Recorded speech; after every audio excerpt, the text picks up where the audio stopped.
Pessoal, chegou a hora do quadro Mães em Movimento, né? E é a hora de nós pais, que também temos o dever de contribuir com a criação das nossas crianças, né?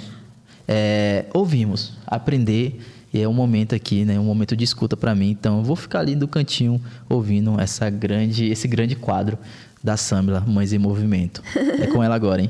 Com elas. Obrigada, Tucumã.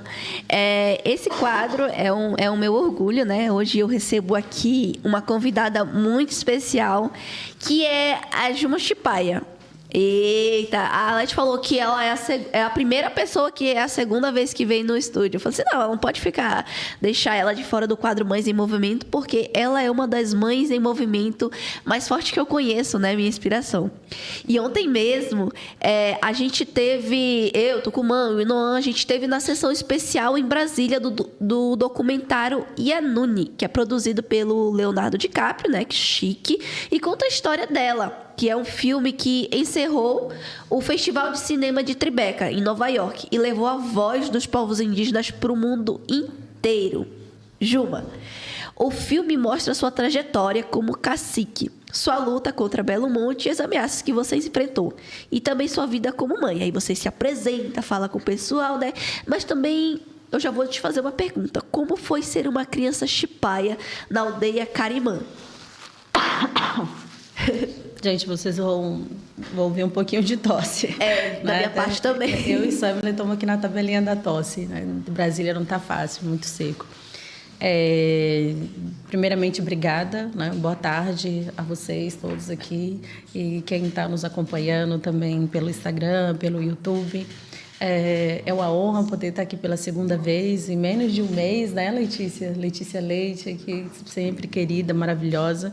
E estar de volta aqui na rádio com vocês, Samila e Tucumã, também é uma grande satisfação, uma grande honra. Tenho muita admiração e respeito por vocês também, né, no que vocês fazem, no que você faz também nesse papel como mãe.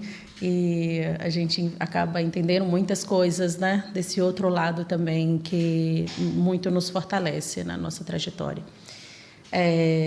Então, também estou como produtora do filme Yanuni, né? Foi uma grande experiência também, não só estar ali como uma das personagens principais do filme, mas também de estar na produção e pós-produção.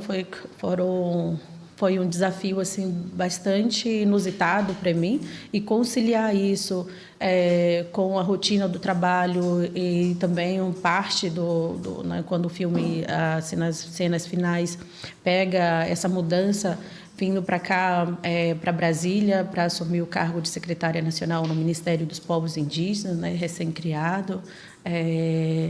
Então, foram muitas adaptações e também a gravidez, né? Eu estava ali no início da gravidez também, então, e ainda produzindo o filme, né? Então, foram muitas informações ao mesmo tempo, e conciliando ali com uma gravidez de risco também, com toda essa correria, mas foi algo assim muito satisfatório. Eu não mudaria nada, faria tudo de novo. E vendo também como o filme, como foi o resultado final, eu estou bem feliz. Óbvio que não dá para narrar e mostrar para o mundo toda a nossa trajetória, né? Não só minha, mas, enfim, do que o filme é baseado não somente em mim como personagem principal, mas também com o Hugo Lois, né? Da fiscalização do IBAMA. Mas também o nosso objetivo não era só mostrar dois indivíduos como personagem principal por uma questão de entretenimento na telas dos cinemas. Justamente que o filme servisse de ferramenta de luta e como um mega falante para o mundo, para fortalecer a nossa luta, a nossa resistência do porquê lutamos em diferentes áreas, tanto dentro do movimento indígena quanto aqueles que estão em organizações, né, e instituições como o IBAMA, como a Polícia Federal, quanto outros órgãos também é importante para a defesa não somente da Amazônia, mas de todos os nossos territórios, enfim, e biomas. E aí, isso é muito interessante, que me faz lembrar de várias coisas, mas acho que o mais importante de tudo é o quanto a minha infância ela foi fundamental para tudo que eu faço na minha vida, tá? Então, tudo que eu faço na minha vida é baseado nos ensinamentos que eu tive desde o ventre da minha mãe, né? Desde o ventre da minha mãe até a parte da infância eu cresci nos bancos de canoa, fazendo enfrentamento junto com jovens, com mulheres, com guerreiros, né, do meu povo, defendendo o nosso território. Então, a minha infância não foi só de subir em árvore, tomar banho de rio, mas também foi de defender um território ali que eu nasci já num processo de a gente estar fazendo a retomada, né, do nosso território, que hoje Teixe-Paia é demarcado e homologado, mas na minha infância não era. Então, foi uma infância, assim, que a gente não tinha atendimento, óbvio, de saúde, nem educação, nem de nada. Também não tinha um território demarcado. E para, inclusive, a FUNAI da época, o meu povo nem existia mais, né? Era considerado um povo extinto. Então, eu tive experiência na infância de ver minha mãe grávida, a gente criança, no porto de Altamira. E a gente sem ter para onde ir, e o coordenador da FUNAI na época dizendo na nossa cara que a gente não poderia ficar na casa do índio porque nós não éramos indígenas.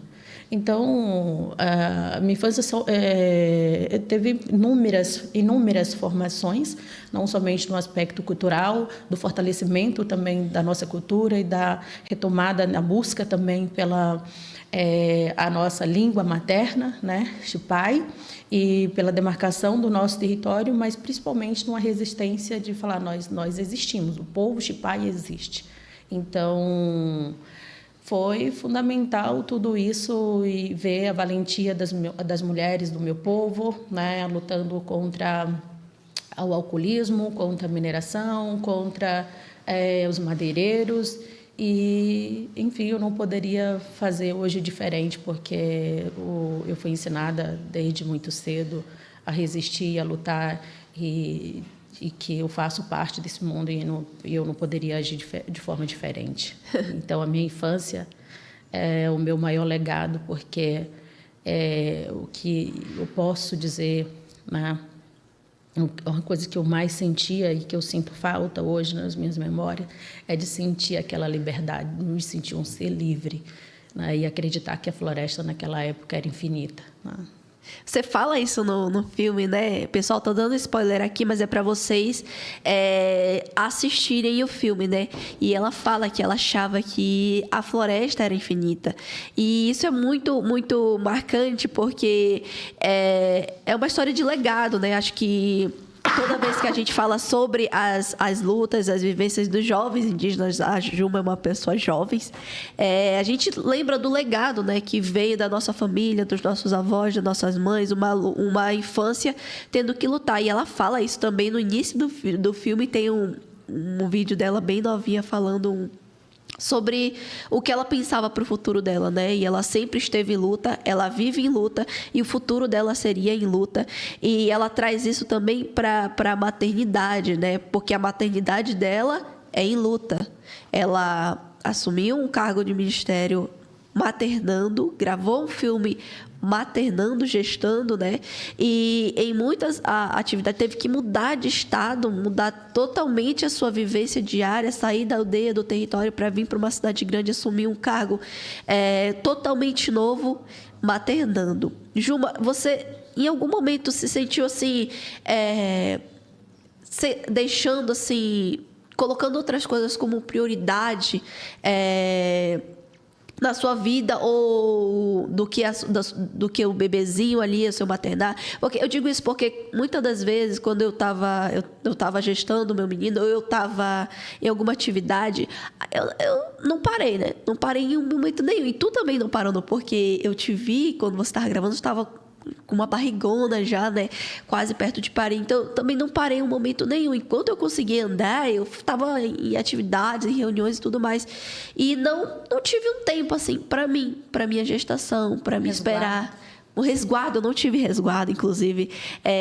E eu fui muito para mobilização, para ação, porque eu tinha muito medo das pessoas me julgarem, sabe? Ela engravidou, ela não vai dar conta. Ou, acabou com a vida dela, né? Ela estava no auge aí, acabou engravidando, então vai dar conta. Então, eu tinha muito receio. Então, eu me cobrava muito. Então, eu queria saber se também isso, de alguma forma, aconteceu contigo, com a gestação, gravando, com o cargo, né? Acho que tem acho que não tem nada melhor do que o tempo, né, na vida da gente, inclusive na forma como a gente também encara essas críticas que nem sempre são construtivas, na maioria das vezes são destrutivas, principalmente em relação a nós mulheres e jovens, e que seja num papel de liderança ou de comunicação, seja o que for. Na minha primeira gravidez, parece que tudo tinha perdido sentido, né? Parece que não tinha mais continuidade na minha vida. Parece que a gravidez tinha chegado para acabar com os meus sonhos, para acabar com o meu futuro, para acabar com tudo. E foi isso que tentaram fazer com que eu acreditasse, né? Então, foi muito violento a forma como muitas pessoas à minha volta receberam essa informação com um olhar muito crítico, né? Isso dentro do movimento e fora do movimento, também no contexto familiar do povo e tudo, falam, como assim, tu tão nova, acabou com a tua vida, acabou com o teu futuro, tu poderia ir para a universidade agora, como que tu vai conseguir trabalhar, como que você vai conseguir estudar, tu não vai ser ninguém na vida, e agora, enfim, tem depois acabou, né? Só ladeira abaixo, acabou com a tua vida. Exatamente. Então, assim, chegou um momento, né? E na época eu estava, enfim, muito, muito nova, e aquilo me pegou pelo momento, assim, parece que, sabe, quando te tira do chão, assim, de uma vez, e eu queria chorar. Eu queria chorar muito, e eu lembro uma coisa que foi muito determinante para mim, que mudou a minha vida toda. Quando o médico me fala assim, Juma, a tua gravidez é de risco, o teu corpo ele não está aceitando o feto. Tá? Então, não se preocupa, você tem 19 anos, você está prestes a ir para a universidade, você tem planos, né, de ir para a universidade, você não precisa fazer nada que o seu corpo vai expulsar o feto, né? Enfim, não se preocupa que ainda, né, enfim, é muito pequenininho ainda e teu corpo naturalmente vai expulsar essa criança, né, esse feto. Ou você pode tomar uma medicação, porém vai ser uma gravidez de alto risco, você pode ter uma série de complicações e tentar, mas vai ser um milagre se a criança nascer. E ali eu fiquei parada, falei, não faz sentido eu falar de defender a floresta, os animais, falar sobre os direitos humanos e eu não defender o direito dessa criança. Eu não defender a vida dela. Eu nunca vou me perdoar na vida de não ter tentado fazer com que ela nasça. Ela não pediu para estar aqui, né? Não foi um abuso. Enfim, já tinha vários métodos, né? E eu, na época, estava... enfim, não foi eficaz um método. Acabei engravidando, mas não foi uma questão de descuido, tá? Mas eu falei, eu vou encarar, essa responsabilidade é minha e, enfim, eu vou arcar com as consequências e eu não vou abrir mão de lutar pela vida dessa criança.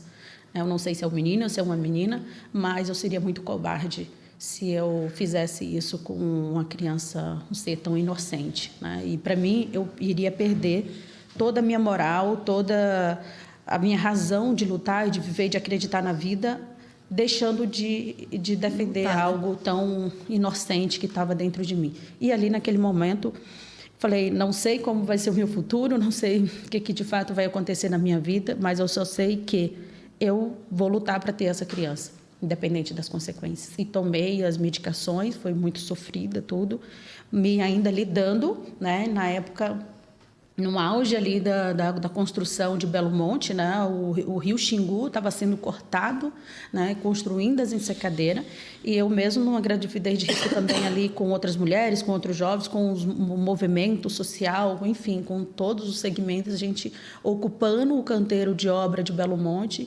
inclusive que no dia 27 de outubro de 2011, onde teve a primeira ocupação no canteiro de obra na comunidade de Santo Antônio, eu estava nessa madrugada também, e eu já estava grávida. Eu já estava grávida de 3 meses. E então eu parava para ouvir as críticas e principalmente de achar que o meu mundo tinha acabado. Eu falei, se eu parar para ouvir isso, eu não vou conseguir fazer mais nada. Mas uma das coisas que eu fiz foi, tudo bem, as pessoas podem falar o que querem. eu não sou obrigada. Eu não sou obrigada a acreditar nisso e eu vou fazer o que tem que ser feito. E ali foi uma motivação a mais, tá, na luta, não só no movimento, mas para defender a vida daquele ser sagrado que eu era responsável. Então, de lá para cá, isso mudou muito a minha vida, porque eu vi o quanto o ódio das pessoas podem nos afetar diretamente, o quanto pode ser muito destrutivo. E eu vi que o ódio das pessoas, a inveja também, e a forma como muitas das vezes não quer, né, o nosso sucesso também, isso pode ser muito mais destrutivo do que uma gravidez, né? Óbvio que eu não estou romantizando uma gravidez e todo o processo, foram de inúmeros enfrentamentos, né, inclusive de saúde também, mas eu vejo que eu não me arrependo, eu não mudaria nada, né, eu não mudaria nada, eu amo os meus filhos e foi a melhor coisa de ter lutado, né, de ter tentado e deu certo. E eu fico muito feliz de eu não ter escutado aquelas falas, porque eu jamais iria me perdoar. Deu muito certo, né? Porque não é como as pessoas falaram, né? As pessoas julgam demais uma mulher pelo que ela faz e às vezes pelo que ela não faz, né? Julgam e subjugam uma mulher, né? E você foi mãe muito nova, mas também foi cacica muito nova, né? Aos 24 anos. Então você assumiu uma responsabilidade pelo povo ali, pela aldeia, pelos parentes e ainda a responsabilidade da vida, né? E em meio a tudo isso, a toda essa responsabilidade, mesmo sendo tão nova, você enfrentou 6 tentativas de assassinato, né? Por denunciar garimpeiros, grileiros e grandes empresas. Você consegue contar pra gente, Gilma, como foi esse caminho e como a força veio da sua infância? Consigo lembrar perfeitamente. Eu tive a gente tem inúmeras inspirações, né? Mas eu lembro muito da minha mãe, né? Minha mãe é uma das minhas maiores inspirações, assim, várias coisas da minha vida, inclusive da maternidade também, e da luta e de tudo, né? Então, eu via toda a luta dela para terminar o ensino fundamental, o ensino médio. Ela foi uma das primeiras agente indígena de saúde, né? E também a primeira técnica de enfermagem da região do Médio Xingu, na época. E ela tinha 5 filhos. Né? E a gente morando no território sem educação, né? Sem escola ali na época, que é diferente de hoje, né? Não se avançou tanto na educação assim como a gente gostaria, mas eu vi uma mulher assim, que dava a vida dela para poder ir em busca de melhorias, tanto dentro quanto fora da nossa comunidade, e não só pensando nos seus filhos, mas pensando na comunidade, no território como um todo. E as minhas tias, a minha avó, meu avô, são um grande exemplo de toda essa conjuntura de formação, né, de política. Não estou falando dessa política fora, mas de política dentro do território mesmo. E então eu venho de uma infância também, de uma geração onde nós mulheres não tínhamos poder de voz, né, tomada de decisão assim na casa de reunião, na casa do guerreiro, né, na casa do meio, como quero chamar, para estar nesses espaços, nesse momento ali com os homens, né. Isso desde a infância era algo que me incomodava muito. Eu perguntava para minha mãe, mas por quê? Por que a gente não vai para? Por que só não está lá participando da reunião? Por que a gente tem que levar água, café, as coisas? Então sempre fui aquela pessoa que inquieta e que não concordava com muitas coisas assim desde a infância, apesar de não entender muito bem o porquê. Então, e isso muda, né? Já em 2016, quando janeiro, na verdade foi outubro de 2015, quando eu recebo esse convite um tanto inusitado para ser cacica, né? Na aldeia Tucamã, na época. Hoje, na época, no território só tinha 2 aldeias, que era Tucamã e Tucaiá. Hoje a gente tem 6 aldeias, né, a mais, mas na época eu fui cacica aos 24 anos de idade da aldeia Tucamã, né, em 2016. Então, dia 16 de janeiro de 2016, eu assumi como a primeira cacica mulher do meu povo, né, aos 24 anos de idade. Que responsabilidade, né? Foi muito grande e, assim, muitas pessoas, incluindo pessoas não indígenas, empresas, né? Chegava terceirizada da usina hidrelétrica de Belo Monte, quando chegava não eu falava, eu quero reunir, eu quero falar com o cacique. Aí você chegava lá. Eu falava, não, mas eu sou a cacica, né? Não, mas eu quero falar com o cacique. Nossa. Cadê teu irmão? Cadê teu pai? Né? Então, assim, e homens, né? Também, passei isso também com mulheres também. Então, foi muito desafiador do início, meio ao fim, né? desse período. Muito machismo, inúmeras violências, desde grito, cuspe na cara, papelada na cara, pessoas gritando, né? Então, na época, eu era a única cacica mulher no meio ali no Médio Xingu, com mais de 60 e poucos caciques homens, né? Então, não foi uma trajetória nada fácil, foi um período também de muita tentativa de cooptação e corrupção e silenciamento também. Isso não só no caso da minha região, ou porque foi Altamira, não. Isso é um copia e cola que todo e qualquer grande empreendimento leva para outros territórios, inclusive quando não se há consulta livre, prévia e informada, né, aos povos.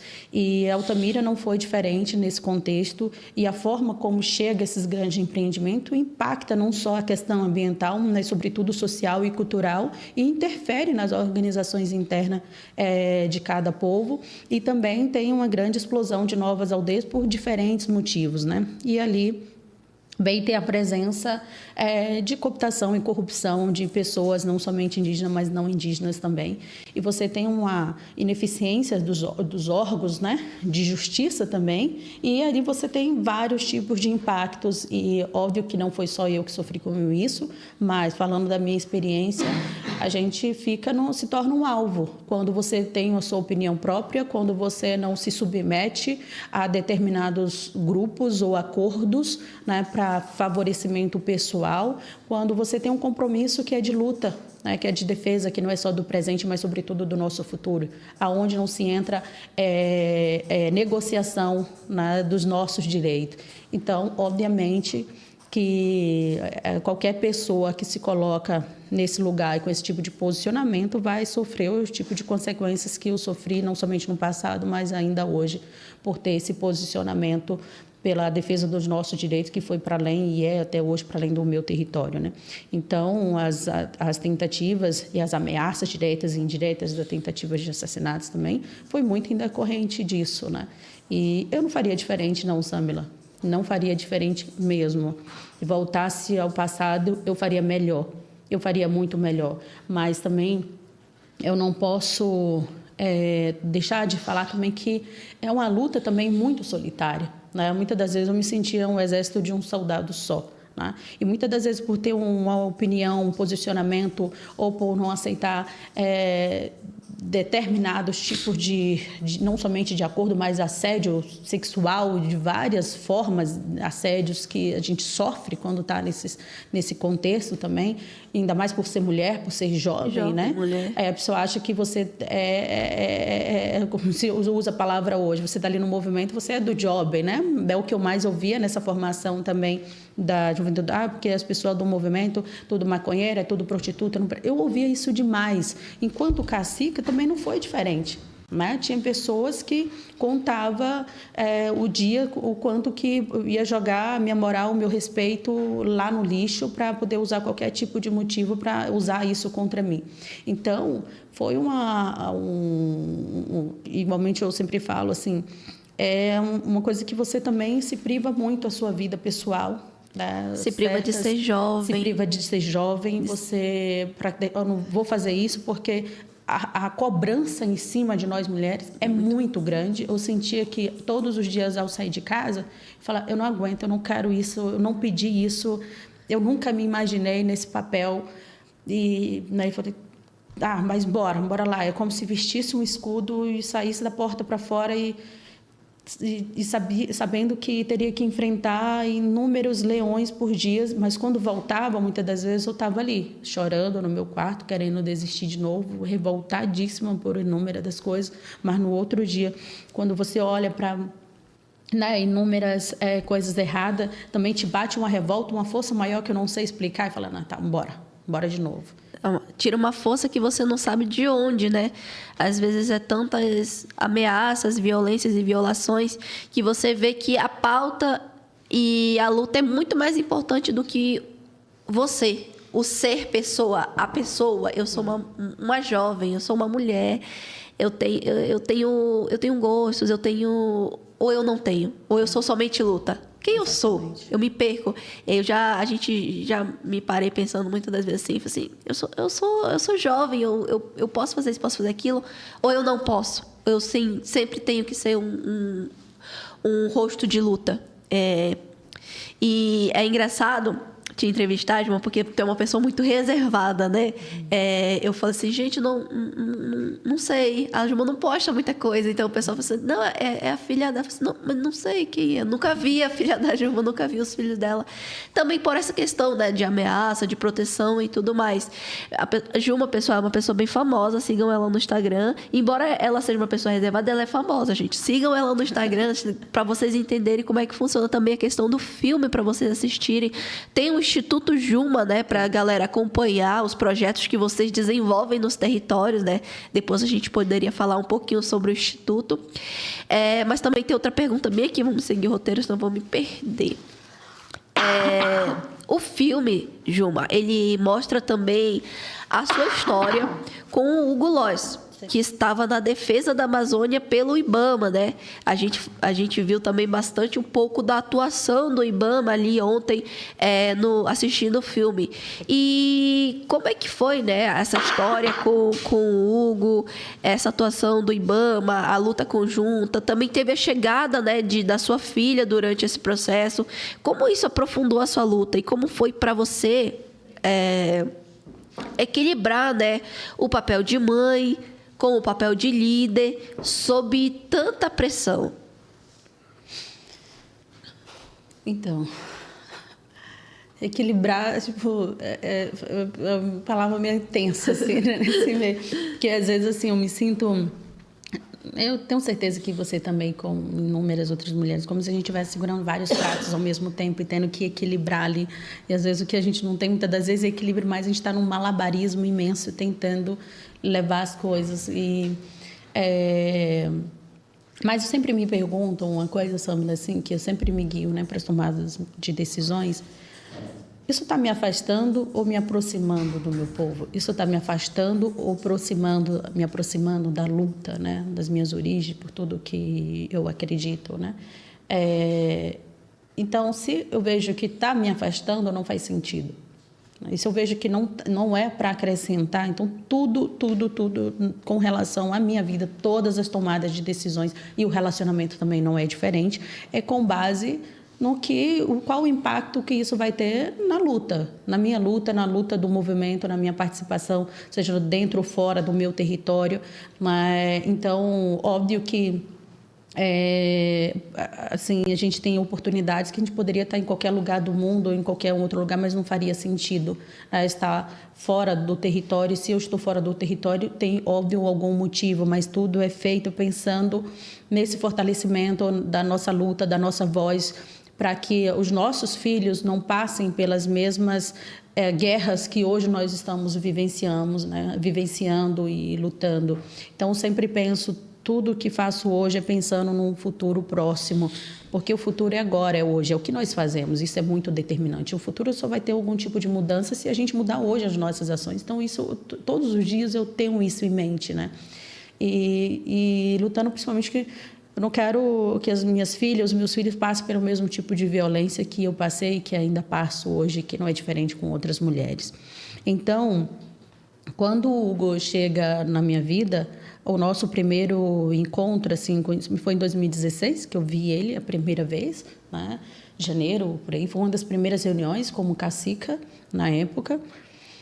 E eu vi ele, a gente se cumprimentou, mas sabe quando você tem aquela certeza, assim, de alguma coisa, assim, que fica no ar, quando você olha para a pessoa que vai... Até que, enfim, ficou nisso. 6 anos depois, a gente se reencontra... por essa questão, pela defesa da Amazônia, pela não mineração, também pelo trabalho que ele faz, que é muito parecido com o meu, só que a gente luta de forma diferente, mas é pelo mesmo objetivo, né? A gente teve esse reencontro Lá tivemos uma amiga em comum que fez essa ponte entre nós. E a gente, de imediato, a gente decidiu que a gente iria casar, que a gente iria ter filhos e que a gente iria morar na Amazônia. Só que aí a gente não contava, né, ali com a surpresa do MPI chegando na nossa vida, que teria ainda esse momento aqui em Brasília. Então, não estava nos nossos planos. Mas uma das coisas assim, a gente conversa muito, fala, olha, não tem lugar melhor e não faz sentido a gente estar fora da Amazônia. Então, vir para Brasília, esse período foi uma questão estratégica, né, ali da estruturação do Ministério, enfim. Ele veio para o IBAMA, subindo a coordenação aqui também de fiscalização, um trabalho super importante naquele momento ali da crise humanitária do povo Yanomami. Então, assim, teve grande contribuição também e tem até hoje. Então, a luta, apesar de ser feita de formas diferentes, ferramentas diferentes, mas com o mesmo objetivo e, como bem ele falou, foi o que nos uniu. Foi o amor pela luta, foi o amor pela Amazônia, pelo amor pela defesa dos nossos direitos como um todo, que proporcionou esse grande encontro. E isso acabou que ali o filme já tinha iniciado, né, o processo de gravação, mas a gente conseguiu, como explicar o Hugo na história, né? O Hugo no filme ali, mas isso ficou o trabalho para a edição, ali para o pessoal da edição quebrar a cabeça e ver como que a gente explicava isso, mas não foi difícil, mas algo assim que fortalece muito tanto o que eu faço quanto o que ele faz também, e a gente compartilhando junto essa corresponsabilidade de ser pais, né? A gente quis ter filhos, nós quisemos muito isso. Então, a gente se alterna muito, né, nesse trabalho também, que é um trabalho, né, educar, estar presente, amar. E a gente é parceiraço, não só no trabalho, mas também no âmbito familiar e na educação dos nossos filhos, né? E a gente está nesse processo agora de mudança, pensando o que vai ser melhor para não somente para as crianças, mas para a gente poder continuar firme e forte nessa defesa, não somente da Amazônia, mas pelo clima e por tudo que a gente acredita ser importante. É uma junção que deu certo, né, Gilma? Os povos indígenas, você, né, enquanto ali representante dos povos indígenas na luta em defesa pelo território, e ali o Hugo também na luta e na defesa pelo meio ambiente, pela Amazônia e também pelos povos indígenas, né? E cada um com seu papel e sua missão, juntos num único objetivo. Eu gostei bastante de ver essa parte, né? Porque, enfim, a gente se soma na luta, né? E aí juntos tem as crianças e a responsabilidade conjunta de criar, de amar, de manter o território, a luta e também uma família, né? Uma vida juntos. Fica à vontade, o microfone. Não, isso me faz lembrar também, assim, a gente, experiência também de vida, assim, de ver que nem todo mundo é parceiro, né? Tem pessoas que não respeitam o fato de ter uma mulher, às vezes, que é cacica, ou que é liderança, ou que é comunicadora, né? E eu tenho experiência, eu não posso deixar de falar, de relacionamento abusivo, né? O quanto isso quase tirou a minha vida, os meus sonhos. Eu nunca falei disso abertamente, é a primeira vez que eu falo, né? Mas eu acho importante, que hoje eu estou preparada para falar, obviamente não com tudo, mas eu acho que é importante a gente, nesse lugar também de hoje, no qual a gente ocupa, de falar também de quanto muitas mulheres têm o seu direito de liderança, têm o seu direito de mulher, têm o seu direito de jovem, negado, usurpado por um parceiro, um companheiro ou companheira, que não é só homem que comete isso, né? Mulher também, que nos limita não somente os nossos sonhos, limita não somente o nosso jeito de ser, mas também o nosso papel de liderança, né? E isso é muito ruim, né? Porque isso causa diversos impactos, não somente na nossa vida pessoal, mas no meio social também. E eu sei o que é que você ter um parceiro para, igualmente, como diz a Célia, um parceiro que ocupa a BR, que está ali com você. Que fecha a BR com você, fecha né? a BR com você, que está ali defendendo a Amazônia, os direitos, mas também ter parceiro também, que a gente muitas das vezes, quando mulher acredita que é parceiro, mas fala, tu só pensa no teu povo, tu só pensa no movimento, tu só olha para o teu território, aonde que eu fico, você não me ama, você está me abandonando. Então, assim, entra também com um processo destrutivo psicologicamente que nos afeta muito. Tem muitas mulheres, eu conheço muitas mulheres lideranças que não estão à frente da sua comunidade ou da sua associação ou assumindo, dando continuidade no seu papel de luta porque não tem um parceiro de fato que apoia, que respeite, né, o nosso ser mulher, principalmente, já começa daí, e também o papel de ser liderança, de estar à frente, porque muitas acreditam que, e eu vi muito disso num relacionamento anterior, onde muitas pessoas, Juma, tu é cacique na tua casa, então o apito final é teu, né? Então quem manda é tu. Então, são piadas, são coisas, obviamente, de mau gosto e tudo mais, mas a pessoa já se sentia muito afetada. E quando falava isso, quando chegava em casa, eu sofri uma série de coisas. Tá vendo o que tu faz? Você me humilha, você não me apoia. Se sentia rebaixado, se sentia inferior. E para a pessoa ficar bem, parece que eu tinha que estar abaixo. Abaixo. Né? Não me via como parceira, não me via ao lado. Se eu estava abaixo, e a gente é como uma planta, né? Se a gente não é regado, se a gente não é amado, se a gente não é cuidado, a gente murcha, a gente adoece. Então, chegou um período, e não somente pelas ameaças, né? As tentativas de assassinato, não só pelo cansaço, porque o movimento luta também cansa, né? E tudo. E o momento que eu murchei, né? Que eu murchei para tudo. Que o momento que eu sumi, né, por diversos motivos, incluindo uma questão de relacionamento abusivo, a chegar ao ponto de uma agressão física gravíssima, e isso poderia ter interrompido ali, né, toda a minha trajetória.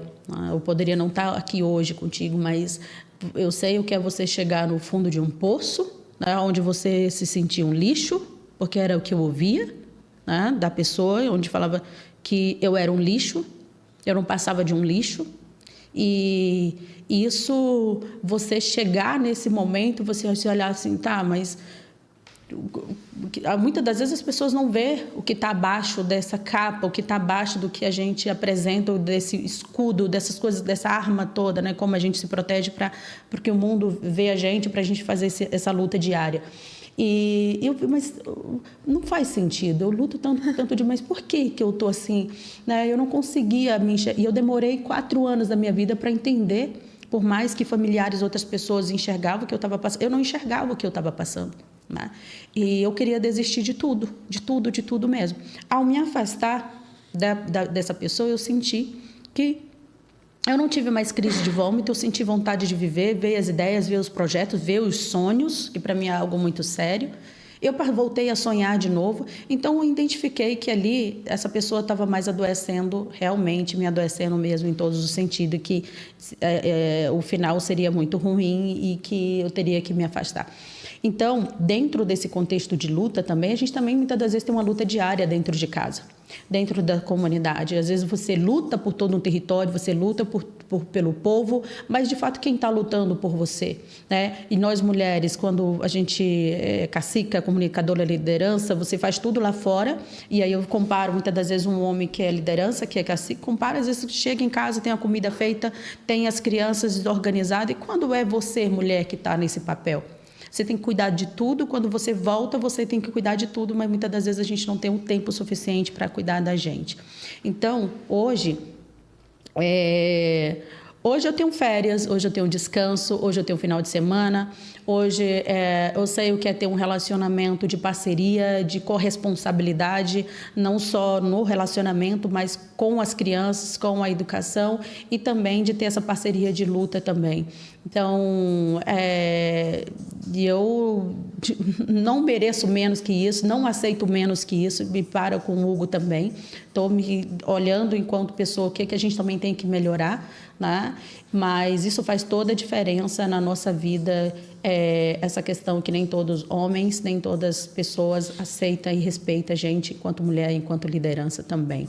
E muitas ainda são vítimas e outras mulheres ainda continuam, muitas mulheres continuam um processo de silenciamento, sim, de abalada psicologicamente, sim, e que interfere nesse papel tão importante que é mulher no poder, mulher na tomada de decisão, mulher na política, mulher esteja em qualquer... mulher aonde quer que ela queira estar, Exatamente. Eu acho que é muito importante a gente tocar nesse ponto, Juma, porque muitas das mulheres que a gente passou, que a gente, nos territórios, com a caravana das mulheres indígenas, e relatos pessoais também, das nossas mães, das nossas vós, nossos, também trazem isso, né? De como nós mulheres indígenas, as mulheres indígenas que estão à frente, que estão em espaços de luta e de resistência, também precisam ser mulheres, né? Precisam ser cuidadas também, precisam de apoio também em casa, né? Muitas mulheres, elas não assumem esse papel de liderança, ou de estar na frente, ou de luta, porque não tem apoio dentro de casa. Sim. Ou não se sentem suficientes porque dentro de casa elas são diminuídas. Então, isso que você falou é muito sério, que às vezes o homem, ele precisa se sentir, que você se sinta menor para que ele se sinta maior. E você acaba murchando, você acaba apagando, o seu brilho acaba sumindo, você se esquece de quem você é, você tem tantas responsabilidades fora. Às vezes você precisa fazer o seu papel e o papel do homem ainda para vocês estarem ali numa luta coletiva, né? E isso é muito desgastante. Isso é muito desgastante, isso é muito dolorido, né? Para nós que somos mulheres, estamos nesses espaços, né? Assumir toda a responsabilidade. E às vezes lembrar, né? Que nós somos mulheres, nós queremos afeto, nós queremos amor, carinho e, principalmente, acima de tudo, compreensão. E a última resposta, a última pergunta aqui da nossa entrevista está muito boa. O pessoal que está acompanhando aí de casa, obrigada por estar acompanhando a nossa entrevista, tá excelente. E a gente sempre faz essa pergunta aqui para as mães, sobre ansiedade climática. Você já até comentou aqui em uma das suas respostas, mas é como a gente se sente, a ansiedade que a gente tem no futuro, sabe? No futuro, meus filhos vão ter isso, não vão ter aquilo, vão poder ter a infância que eu tive ou não. É ano de COP30. Como é que a gente pode falar sobre justiça climática se está acontecendo isso no meu território? O que é justiça? Né? Então, é isso, falar sobre como você tem o seu filho, as suas crianças pensam no futuro, mas no futuro... Que futuro, né? Que está acabando tudo. Aí a gente pode finalizar com essa resposta e agradecer o pessoal. Obrigada, Samila. Assim, se a gente for parar mesmo para olhar o cenário mesmo, é caótico, né? Do mundo é desesperador mesmo. Assim, acho que eu nunca imaginei que a gente estivesse vivendo esse período, tudo isso agora. Parece que a sensação que eu tenho é que parece que alguém foi lá, deu um play e acelerou, assim, né? Tá tudo vindo ao mesmo tempo, é guerra, enfim. E óbvio que a guerra, seja lá na Ucrânia, seja lá na Rússia, seja onde for, tem um impacto aqui também. E isso tem um impacto não somente no presente, mas no futuro. Não somente da população que estão sofrendo, que estão sendo soterrados, que estão sendo assassinados, mas isso tem um impacto no futuro das gerações, das próximas gerações. E não somente de lá, mas daqui também. E uma das coisas que hoje eu me pergunto, principalmente quando muitas pessoas falam, tu vai para a COP, né, e tem muita gente se organizando. Eu, sinceramente, falo, tá, beleza, mas eu preferia muito estar mais no meu território, que é justamente esse caminho de volta para casa, esse caminho de volta para a ancestralidade, porque o motivo de estar aqui foi pelo Ministério, foi de estar nesse momento. Se não fosse o Ministério, se não fosse esse o convite da ministra Sônia, obviamente que eu não teria vindo aqui a Brasília, porque não tinha um outro motivo, uma força maior para estar aqui. Mas esse caminho de volta para casa, esse caminho de volta para a ancestralidade é muito baseado nessa ansiedade climática, muito baseado nessa preocupação com o futuro, não somente com o presente, porque para mim eu acredito que fazer qualquer tipo de mudança futura é agora, é hoje, é o que é o que você, é o que nós fazemos agora, é o que vai mudar o futuro, um futuro próximo. Então eu acredito muito nisso. Então o que eu preciso fazer hoje para a gente diminuir essa questão, esses impactos climáticos que a gente tem hoje e que vai ser muito pior, né, num futuro próximo. Então, certas coisas hoje, para mim, eu não vejo mais fazer sentido, né? Em alguns espaços, eu não vejo mais fazer sentido, porque se parece que é muita falação e pouca ação, Né? Eu acredito que num determinado momento, eu acredito que foi estratégico, é importante você estar em alguns espaços, você estar em alguns países, você estar em alguns eventos, seja nacional, seja em nível global, mas não é só isso. A mudança climática, o enfrentamento climático, essa ansiedade climática, você se faz do chão do território, você se faz lá da floresta também. Né? E eu acredito que a humanidade, a gente precisa fazer o caminho de volta para casa, o caminho de volta para a nossa ancestralidade, usando dos meios tecnológicos, dos conhecimentos que se tem, para se potencializar isso. E eu não vejo alternativa, eu não vejo solução a não ser manter a floresta em pé, com base nos nossos conhecimentos ancestrais, é proteger, porque não existe proteção de um território se você não protege as suas lideranças. Se você não protege os líderes climáticos, se você não protege as pessoas dos direitos humanos, os ambientalistas. Então, acho que toda essa ansiedade me bate de uma forma muito urgente, uma preocupação muito grande, onde eu começo a rever as minhas próprias ações, as minhas agendas também, e tentando readequar o mais possível. De falar, eu tive uma infância onde todo o conhecimento, todo o legado que eu tenho até hoje, que é base muito sólida para ser quem eu sou e fazer o que eu faço, é porque eu tive uma infância muito rica de ensinamento e de proteção da floresta e de lutar pelo fortalecimento da nossa cultura, e de um povo que ressurgiu das cinzas. Então foi com o pé ali no chão do território, foi remando, né, que não foi fazendo esse enfrentamento que me tornou a liderança, a pessoa que eu sou hoje. Tá? E eu olho para os meus filhos, o que eu estou ensinando para os meus filhos? Tá? Eu comecei a olhar para o Tupac, a partir do momento que muitas das vezes eu acabei esquecendo ele de buscar no horário da escola, de chegar em casa e ver meu filho pela parte da manhã, de quando chegar à noite ele já está dormindo, a gente não tem tempo para conversar. É de meu filho chegar e virar para mim e falar: mãe, eu não quero ir mais para a escola porque estão falando porque eu sou índio. O meu lugar é estar lá no meio do mato, lá na floresta. É de ver meu filho com ansiedade, ver meu filho triste, porque ele fala que não tem nenhuma árvore para me subir, aqui no quintal de casa não tem nenhum chão para me cavar um buraco. E aquilo foi me pegando muito forte. Então, o que é mudança climática se você está distanciando uma geração do direito delas, que é de ter esse contato direto com a floresta, de ter esses ensinamentos? E ali eu volto para a minha infância e vejo tudo que eu tive, e eu olho para os meus filhos e eu falei: não, eu estou fazendo tudo errado. Eu estou fazendo errado. E eles não serão pessoas que lutarão, obviamente, com tanta firmeza, com tanta propriedade, com tanto conhecimento futuramente, porque eu estou tirando tudo isso deles. Então, e eu fiquei analisando toda essa situação, falei: a luta não vai parar se eu não estiver aqui. Tem tantas outras pessoas, né? Eu não sou insubstituível, mas nesse momento eu preciso fazer o caminho de volta para casa, não só para estar no meu território, mas para poder que os meus filhos tenham o direito de um conhecimento assim e que eu tive, e que vai ser determinante para a continuidade dessa luta. Né? E aí entra essa questão climática, entra a questão da demarcação do território, enfim, e principalmente essa conexão com a floresta, porque não adianta você querer líderes, pessoas, jovens, crianças comprometidos com a floresta sem sequer nunca ter pisado o pé diretamente no chão. Se você nunca tiver entrado numa floresta, tomado um banho de rio, então nada disso faz sentido. Né? Então, eu vejo que e cada dia eu estou mais inclinada mesmo de fortalecer a organização que é o Instituto, né? O Instituto, ele nasceu nesse momento, inclusive, ali, desse relacionamento, né, extremamente abusivo, foi um momento assim que eu falei: o que eu quero?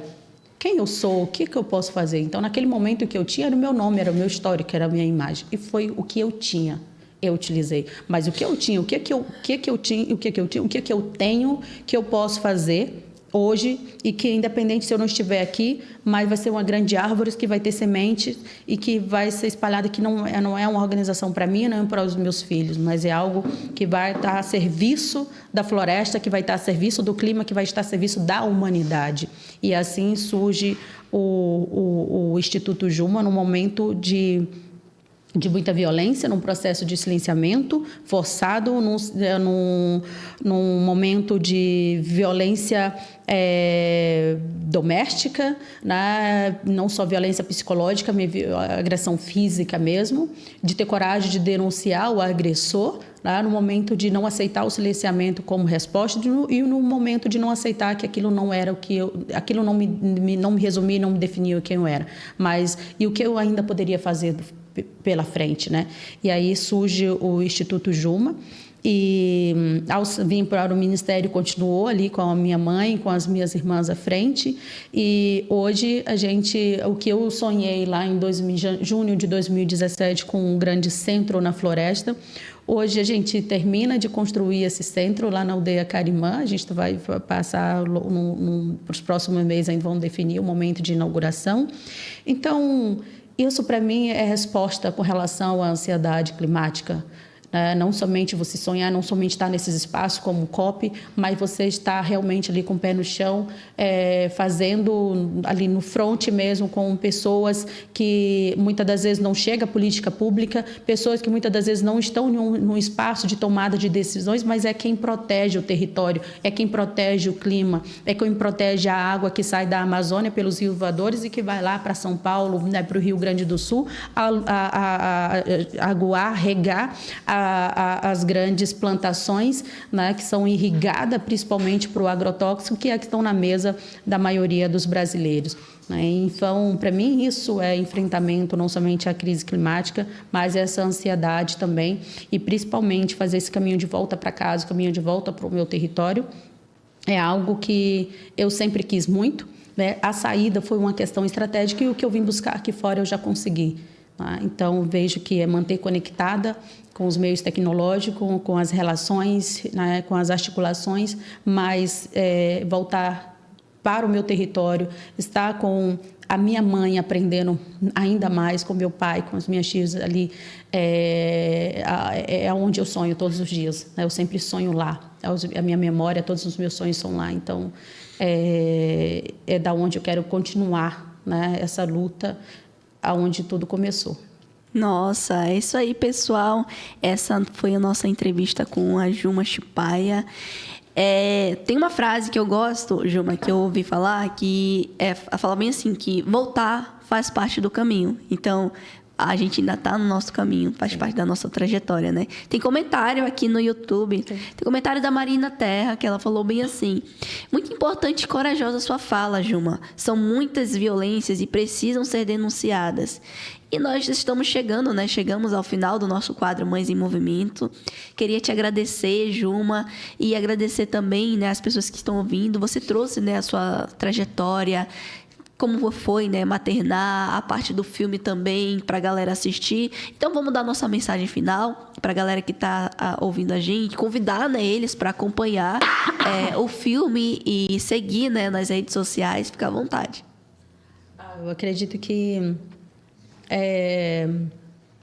enfim, igualmente eu concordo com a sua fala quando fala do caminho de volta para casa. Acho que ele tem nada melhor nesse mundo aqui fora. Uma das coisas que eu aprendi é que tudo é muito rápido, né? Tudo é com base na hora, na programação, uma coisa muito acelerada que muitas das vezes não dá tempo da gente processar direito, não dá tempo da gente raciocinar e, principalmente, não dá tempo da gente escutar o nosso espírito, a nossa ancestralidade. Não dá tempo, muitas das vezes, da gente entrar no nosso casulo e só ter um respiro, se fortalecer e voltar um pouco mais forte, né?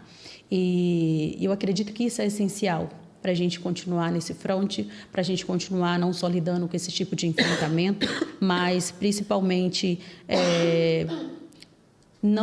não vivendo de forma tão acelerada conforme esse sistema quer nos transformar e num copia e cola de um mundo realmente muito caótico, né? E acho que uma das coisas é a gente manter a nossa sanidade, de ter esse olhar muito amplo, né? O que realmente nós estamos fazendo, né? O que eu estou fazendo? Muitas das vezes as pessoas acham que fazer alguma coisa alguma contribuição com relação à questão da crise climática, enfim, tudo mais, ao próprio movimento, a própria luta, é você estar como cacique, você estar como uma liderança, você estar dentro de uma organização, é você parece ter algum cargo, né, de linha de frente, ou estar na política, ser político, partidário, enfim. Mas não. Qualquer pessoa pode fazer a diferença onde ela estiver.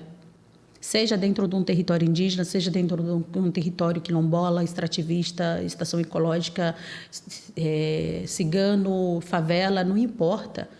O que importa é a ação de cada um, né, que torna uma coisa coletiva. E eu imaginava, eu fui ensinada a você só pode fazer mudança se estiver no movimento, se estiver com o coletivo, se estiver com todo mundo. Não necessariamente se torna coletivo, porque a ação de cada um vai somando e a gente vai se tornando um coletivo. Então, a sua ação, a minha ação, a nossa movimentação para o lado positivo, né, com relação a todo esse tipo de enfrentamento, apoiar outras manas, né, outros jovens, e a gente ocupar esses espaços, isso é coletividade, mas o coletivo ele começa do individual. Então, a ação de cada um é importante. E era isso que eu queria frisar. Muito obrigada, Juma. Agradecer pela sua presença no quadro Mães em Movimento, agradecer pela sua presença aqui no Estúdio Roça, na Rádio Nacional dos Povos.